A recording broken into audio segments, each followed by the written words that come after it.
let's go over lasers for scars that I like to use. So usually that is a fractionated erbium or a CO2, which is 10,000 nanometers, or a Fraxel, which is usually in the 1550 nanometers. Those are my three go-tos.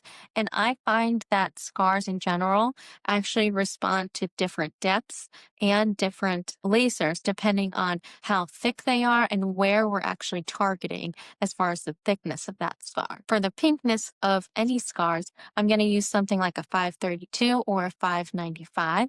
Those are our vascular lasers. So those are going to go after any broken blood vessels within the scar, but also the background redness of the scar. Sometimes I can use a broadband light in a 560 nanometer filter, and that will help with some of the redness if it's just a light pink. Usually I combine a redness laser or something to go after the background redness with a resurfacing laser. That will give me the best outcome as far as results. How many sessions you have to do, that depends on the patient, but usually I tell people a realistic goal is 50 to 70% improvement within 4 to 6 sessions.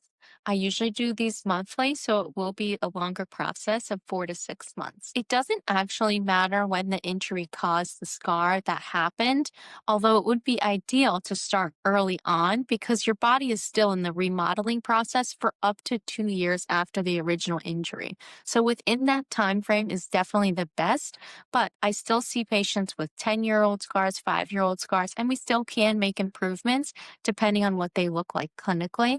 But again, ideally, they would be less than 2 years old. A common question I get is after surgery, what's the time frame that we can start lasers? Usually that's 6 to 8 weeks after the surgeries, although I would always ask for the surgeon's clearance as far as starting the laser resurfacing process. But the earlier on, the better, because that, again, is in the time where the collagen is still trying to remodel and the scar is trying to heal itself. Sometimes people ask me, oh, if I have a hypertrophic or keloidal scar, why am I going to stimulate more collagen when seemingly they already have too much?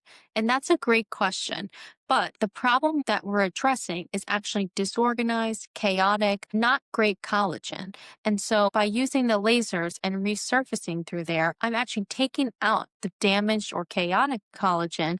And then your body has a slow healing process to then actually make good, healthy collagen that improves the appearance of the scar over time. So healing from an injury, whether that be surgery or any other type of injury, is a long process. If we start lasers to then remodel the collagen, it's going to be laid down in a nice, organized way, which ultimately means the best cosmetic outcome for my patients. And that's why we laser them. Well, thanks everyone for listening. And if you have any questions, please feel free to reach out or DM us.